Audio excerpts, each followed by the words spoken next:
everyone, it is us. We are back with another Red Squig challenge. This is our Halloween wow. This was our Halloween Red Squig challenge. Those are the words that I was trying to say out of my mouth. To give you guys an idea, every single time we do this, we got some painting contest rules. If you want to know what they are in depth, you can head on over to our Discord server. There will be a link down in the description because this is on YouTube, so we don't have to say in our show notes. It's actually down there in that place. We give out basically a challenge every quarter. So there are 4 a year.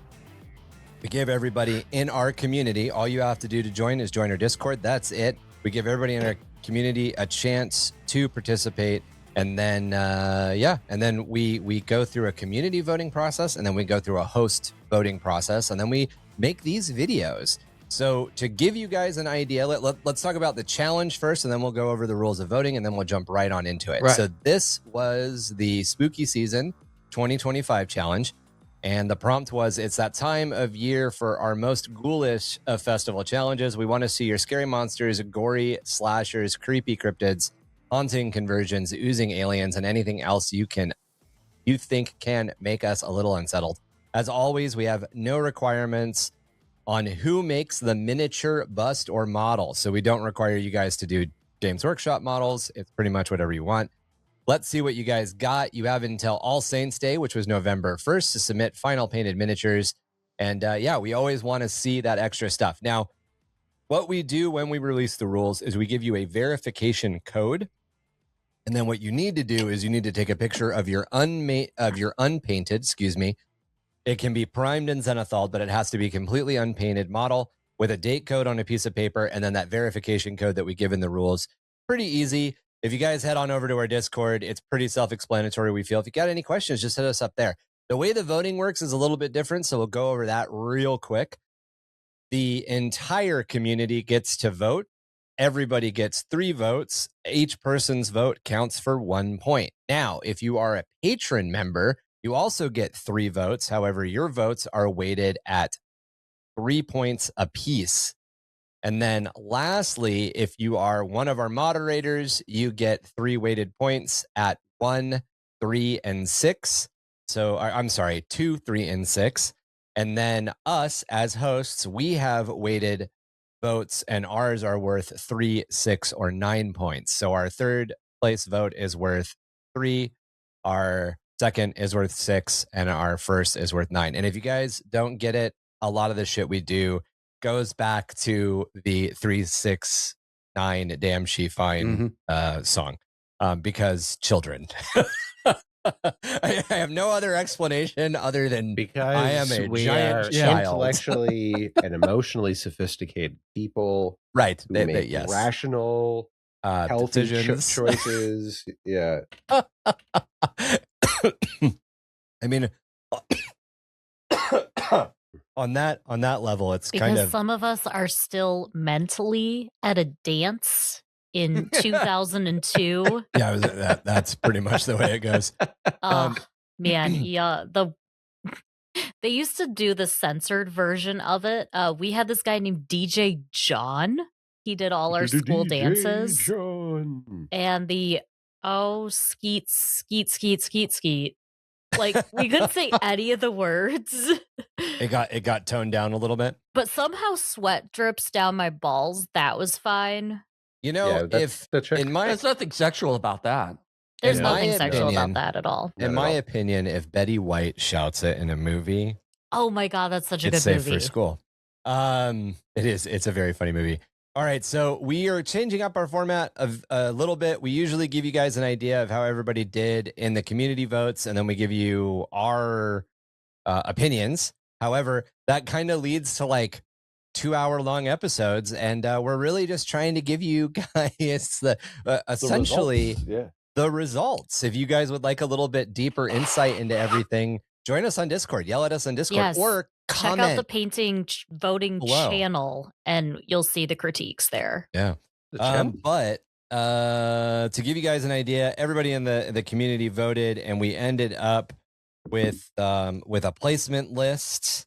And you guys don't need that. I don't know why I'm going over that. We're not even going to go over that. We award extra points for anybody who writes lore. Almost every time people write little lore snippets, So we're going to go through everybody's pieces right now, and if they've got lore, we'll introduce it. So first off, we have Dahmer, who suggested, or not suggested, who submitted, there we go, those are the words I wanted, this Night Haunt model.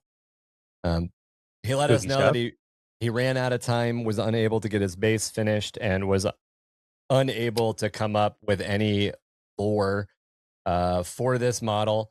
However, he does have another piece that he's working on for a current contest, which I'm super excited to see. And it's also a Night Haunt. So I'm hoping we'll get his Night Haunt lore then. That's what I'm banking on. I'm banking on we're going to get a double shot of Night Haunt lore, which will make me happy as a Night Haunt fan. So, there we go. As a lover of orange, I support the choice. Yes, very, very, very cool model. So next up, we have... If I know how to use a keyboard, we have Micah, who painted an AT-AT, or is this an ATST? That's an ATST. Yeah, okay, got it.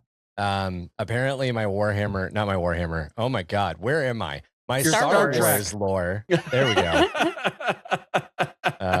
I really like crack and Latina. Anyway, so my Star Wars lore, not Star Trek, Star Wars lore is not as up to snuff as my Warhammer lore. So this is his ATST. Who built the TIE Fighter? Who built the TIE Fighter, Ryan? The bad guys? Signar Systems, man. You're going to have to go and watch Caravan of Courage this weekend. That'll get you all the way up on the Ewok shit. Okay. I know was that the Ewok movie? That's one of two Ewok movies. There's one of two Ewok movies. There's two Ewok. I know that I've seen Ewok movies. I must have seen both of them. Directed. They were like direct to video, also like TV movies. I know I've seen one of them for sure, but but if you love Wicket from Return of the Jedi, that's the one I've good seen. News for you. That's the one I've seen. That's not going to help. He's in both. Yeah. Wicket features heavily in both Ewok movies. One has more magic in it than the other one, but there's not an unsubstantial amount of magic. It feels a little bit like Caravan of Courage feels a little bit like Willow almost.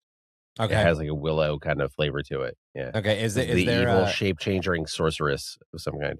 Is there a non-chance that Ewoks were created by the old ones at some point?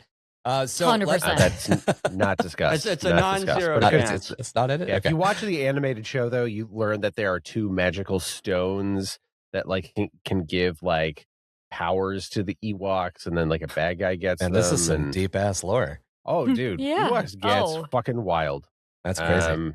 But you know what they can do is they can smash ATSTs with logs, not unlike the one that Micah painted. Or make them trip. So Micah did send us some lore here. So it's Vrel shuddered for the 100th time that day. Cold breath humidified in the small cabin as the vehicle rocked from side to side with each step. Why did we volunteer for this deployment? He mused to his pilot.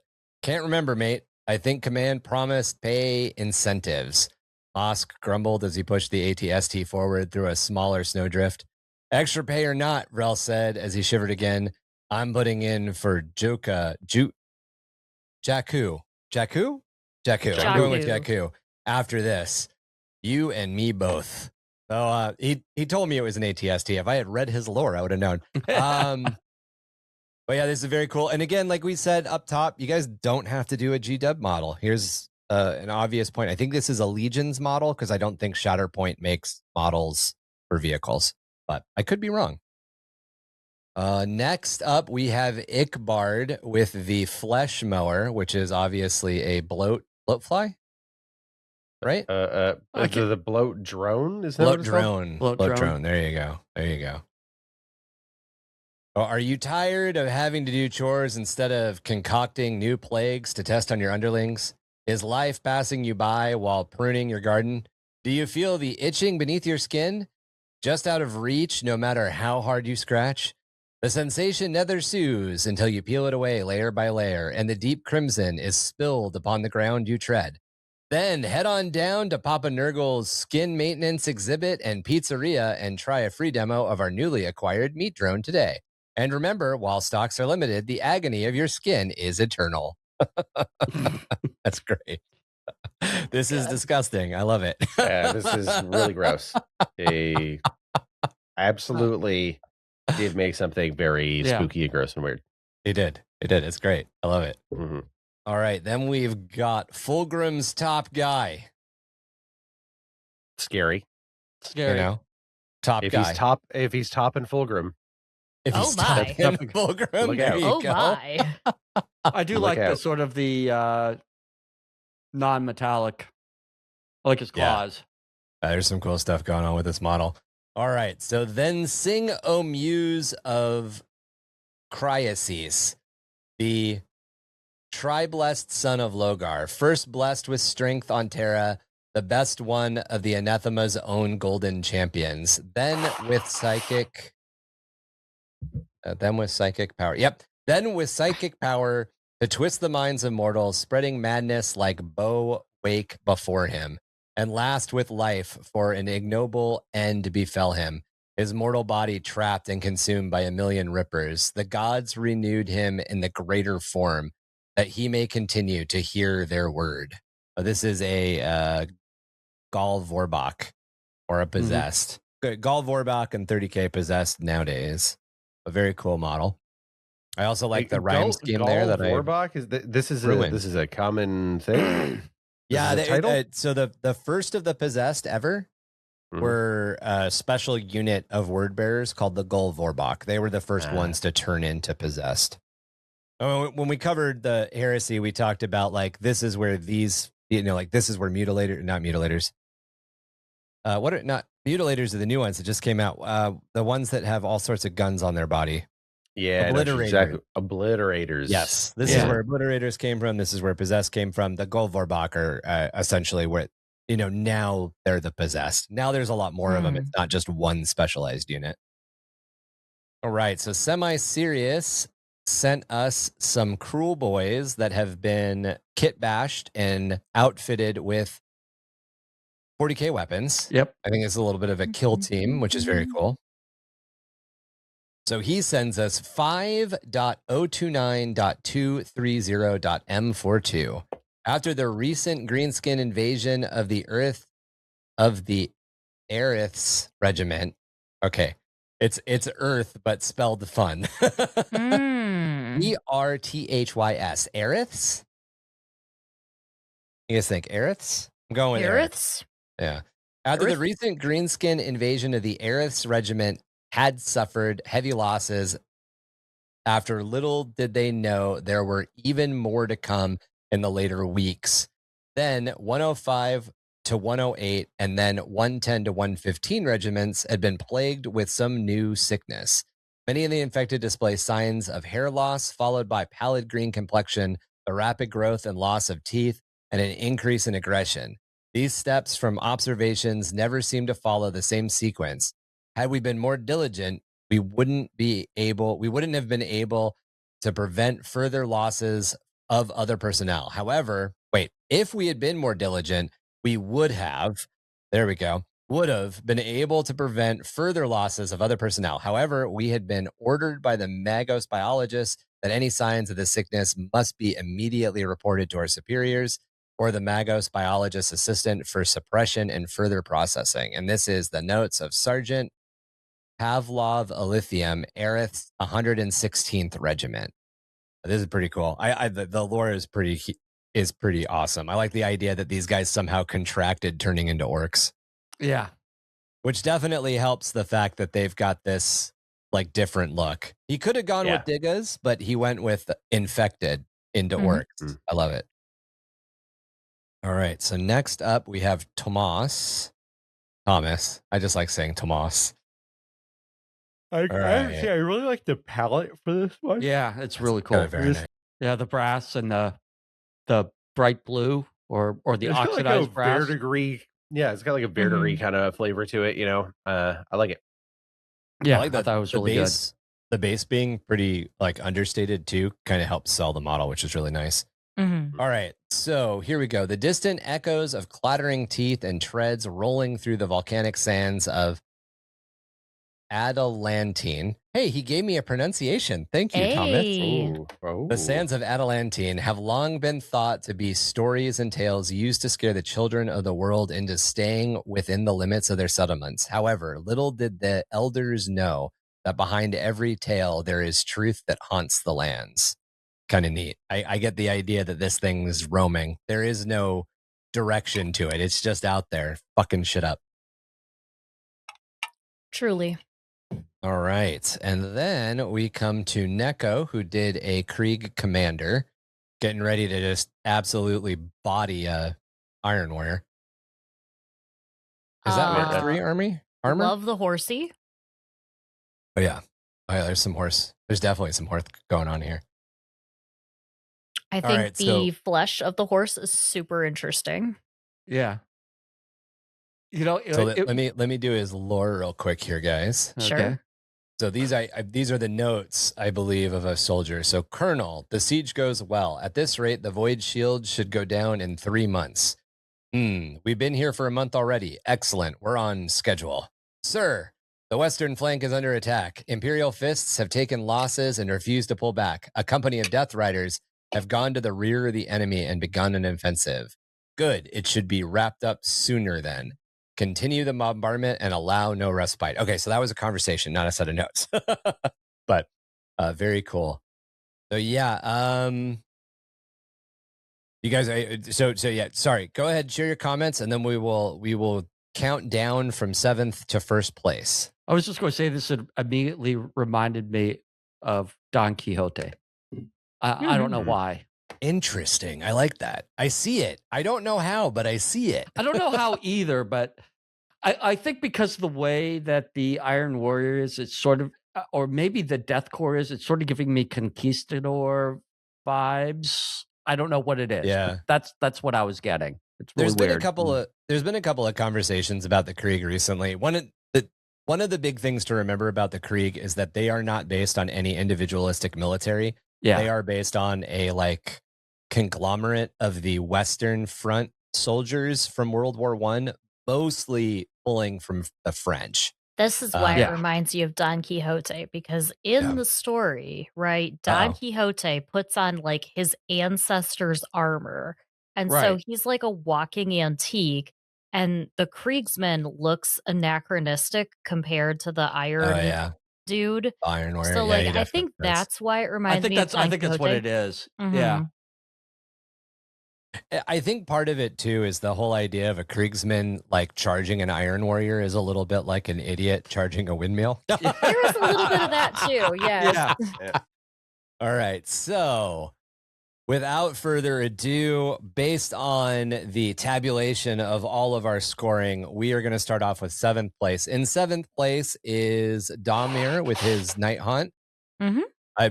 I really love the color combination. I get what you say. Sometimes you join a contest or you're involved in trying to get something painted and you run out of time. Totally hear that, Anya. We are looking forward to seeing your next submission. So keep it up, man.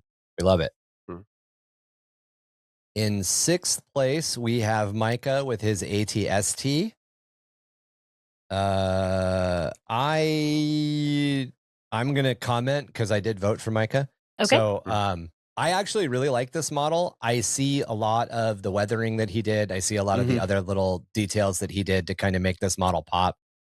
I do see where, in comparison, sometimes when you're doing a model like this, especially when you're painting military colors, whether or not it be OD green or gray or whatever, or being really, really true to the source material, it can look and feel underwhelming. But this looks like a screen accurate ATST. Yeah. It's really hard to paint those colors. Yeah. But there's no, but that's the thing. There's no deeply saturated colors, or there's no massive shift in hue or vibrance because it's a military vehicle that's got weathering on it that is in a snowy environment. So it can be a little difficult at times to see how much artistry goes into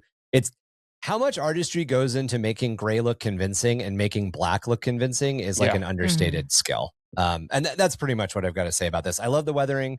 I love the fact that it looks screen accurate. It's also a very cool model, very cool pose.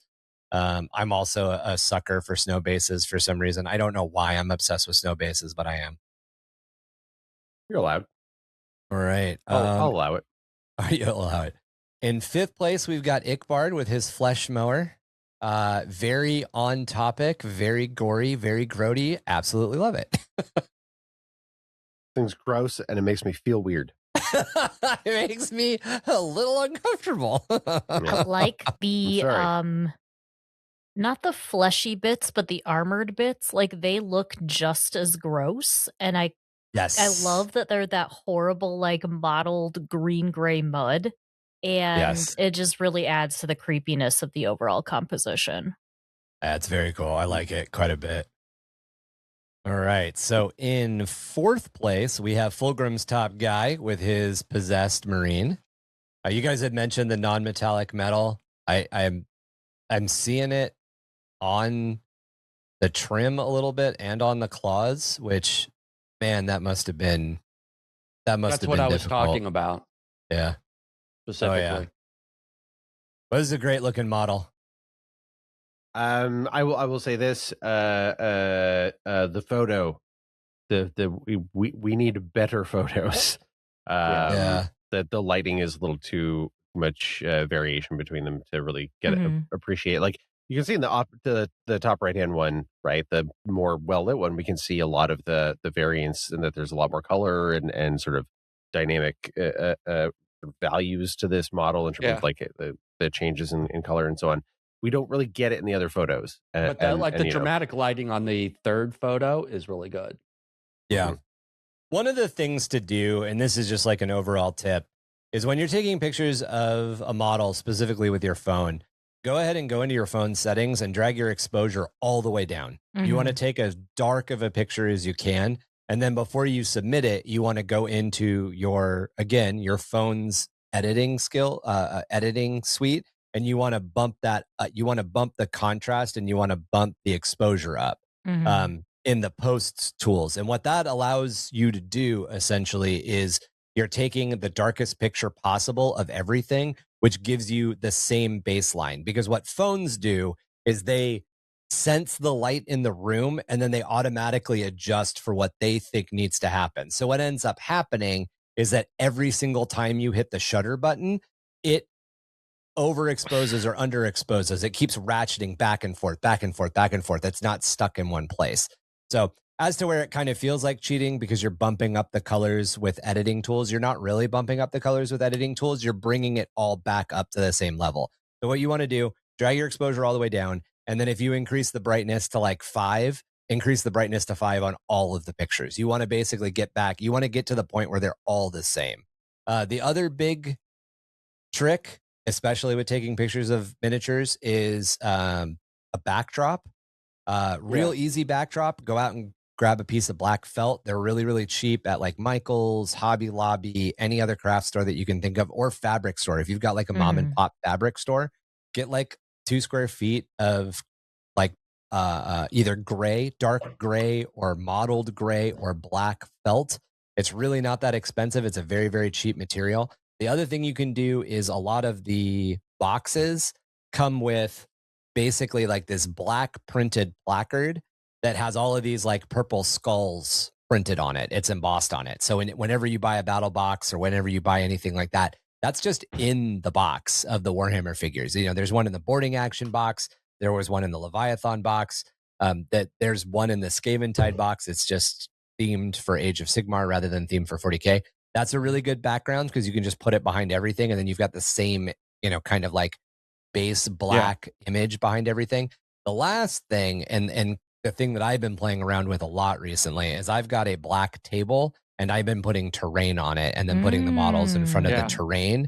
And then you want the models in focus and the terrain out of focus. You can also, if you're using your big box, you could also just spray paint the inside of it black. Yeah. And then that gives you some... I know you were talking about the image. I'm talking about inserty thingy. Yeah.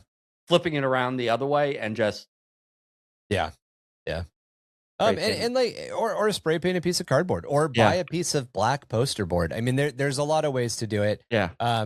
The next step up, the next highest part has to do with balancing your light But if you've got make sure you're taking, if you put you put the model on your kitchen table underneath your kitchen light, make sure that every single picture you take, you're about the same distance away and the light's in the same place. And then, like I said, just drag that exposure all the way down. Move your camera, but leave the model in relationship to the light. You can also, I think both, I do know on the iPhone, and I believe that you have the same ones on the Android, you can get like the pro photo apps that allow you to adjust the contrast, the white balance, and all that in it.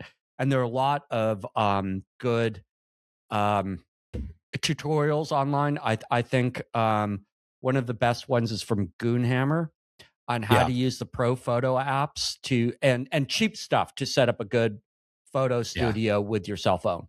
Yeah, and essentially the dragging the exposure thing all the way down, that's the cheap, not cheap. That's the cheat code.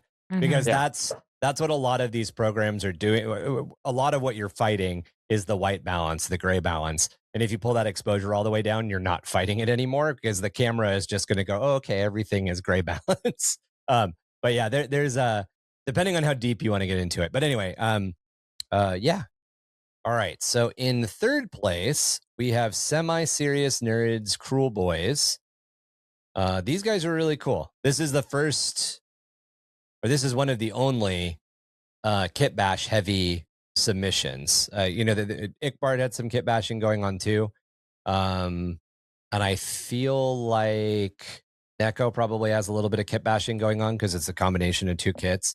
But this is very much, this has kit bash written all over it. And it looks like two, you got two different, oh my gosh, why can't I think? Two different kits here. Very classic kit bash. You've got your Imperial Guard weapons, and then you've got your Cruel Boys. And it looks like maybe some orc weapons mixed in. There's a chain sword added to the tip of a staff. So there's just some very cool stuff going on here. It's very in character for Cruel Boys. I feel like this tells a story, and I can tell that they have kind of raided some Imperial Guard, and they are going to face the consequences of their own actions for this. Right. Well, I think that, I think it's a good kit bash, and two, I think it also just shows that if you want to use these guys for orcs, what you could do with them, just swap out some of the other weapons that they have for your typical orc choppas and shootas. Exactly. Now, what I would suggest you do is if you've got a lamp because you look like you've got either a light box going on or something going on here. The first thing I would do is I would make your background darker than your miniatures, because what's happening is because the background is lighter than the miniatures, we're getting a little bit of color washout, not color washout. But the next thing I would do is that if you're able to position that light, I would position it above and tilt it a little bit towards the face of the models. Yeah, it needs a little front lighting. Yeah, just a little bit more front light. That's it. I mean, otherwise, great. This is another one where I think just slightly better. I mean, photography is hard, so everyone take the photography. I suffer with it too. So just oh yeah, you know how they say if you can't do it, teach. Yeah. There you go. That's what I'm doing right now, guys. All right, so Thomas is in second place with his Blight Crawler because it's got the little legs on it. And you guys had some comments. You had already mentioned kind of liking the tonality shift between the blue and the copper. Very, very good colors to work together. Very good complementary colors. I would if there was one thing that I would do a little bit differently, it's one very small thing, is I would do just a slight darker blue contrast over everything, and then pop out the highlights even more. I think that this could be even grosser and creepier with just a little bit more contrast on both ends of the blue spectrum. I want to see some blue horror blue on this end, and maybe some Leviathan really close to and really I've started using experimenting with taking contrast paints and really diluting them. Yeah, like some like even like that. Yeah. What's that? Like ultramarine or like McCrag blue contrast, like that super deep. That's way Space too Marine dark one? for most The really, stuff. really But deep like one is put some Leviathan. medium in it, thin it all the way down, and just use I've done it that. like 10-1 Yeah, on some. like the nose to the face ratio, and just to make it even deeper, and just like, you know, like the amount of cinnamon that you would add to sugar to make cinnamon sugar toast. I think contrast paints and speed paints and all, especially if you use medium, not water, to dilute them, work better than washes in a lot of applications. I use a lot of flow improver to do the same, but very, very similar thing. It looks like you use the oxide stuff. I cannot remember the name. I've never really experimented with it. I've got a thing of it over here. You've got well, in my experience, you have to water it down quite a bit. You can't just use it straight out the pot. Otherwise, it has a tendency to like collect and look a little too, I guess, vibrant. But I mean, this is really good. A lot of these fades are really good. I just love. I think this was really, really excellent work. I mean, like sort of. It's like nitpicking I don't want to do, because I think overall it's a really good model. And I really love the base works so well with this because it is this washed out.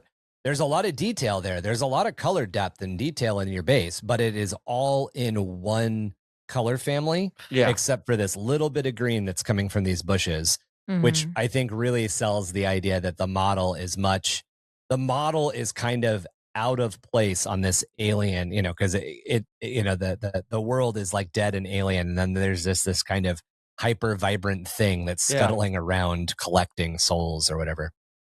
But anyway, really like it. Drew, did you have any further comments? I know you had mentioned stuff about the blue and copper too, so don't want to forget you. Thank you. For me, color palette is great. I love seeing the aging on the model, the verdigris kind of thing. That I don't know. It's just nice, giving it some patina, gives it some depth. As you say, just that alone sort of tells the story. You know, it's old. It's been around for a long time. Yeah. You know, I like it. It's good. I think it needs a little bit more variety. It needs a little bit more, like it is a little one notey at a certain point. I need something to really grab your eye for i.e. a different colored eye. Yeah. Or something to that effect. To sort of like center the model on, you know. I think it does need a different accent color. Like if the eye was a different color, not the blue. Is that what you were saying? Yeah, exactly. Maybe red would have been cool. Yeah. Or green. Yeah. I always go to green, but I don't know if green lenses always work. All right. No, and I don't think the green would work with the blue. Yeah. I think you totally close. I would look for a contrasting color to the blue. So on the other side of the spectrum would be what, reds? Yeah. It's on the other side of the spectrum from blue. It should be a red. Orange would probably be good. Yeah. I always orange, especially like the orange teal thing. Here is a good thing for those of you who might be newer to color theory. Complementary colors do not mean colors that are similar, which I used to think because of how the word complement works, because they complementary colors are the opposite side of the color wheel. And that's why they work so well together. So if you want something to pop out. Yeah, contrasting colors. But it's actually called it's called the color complement. Yes, it is. Yeah. Okay. There's the ones that are across the wheel, and the ones that are adjacent to it. Otherwise called analogous colors. Yes. And so if you use that, that's also great for things like bases. Yeah, anything that can pop up that contrast. Yeah. All right. So in our first place, we've got Neko with his Kriegsman here. And Emmy, you were about ready to dive into the horse skin color. So Horse skin color, yes. horse skin. So I really love how you have used color here to really visually demonstrate that the horse is like this hairless, like it's like a sphinx cat, but like from the future and necrotized. Yes, that I is love that. the weird mutant It's the horses mottled from Krieg. colors, it's the use of the Yeah. blues, it's the use of the grays. And like, you know, when you're doing stuff like this, you almost kind of want colors that will look a little bit muddied. And there was just a lot of color mixing here, you know. It reminds me a little bit of makeup artistry. So super cool. Big fan.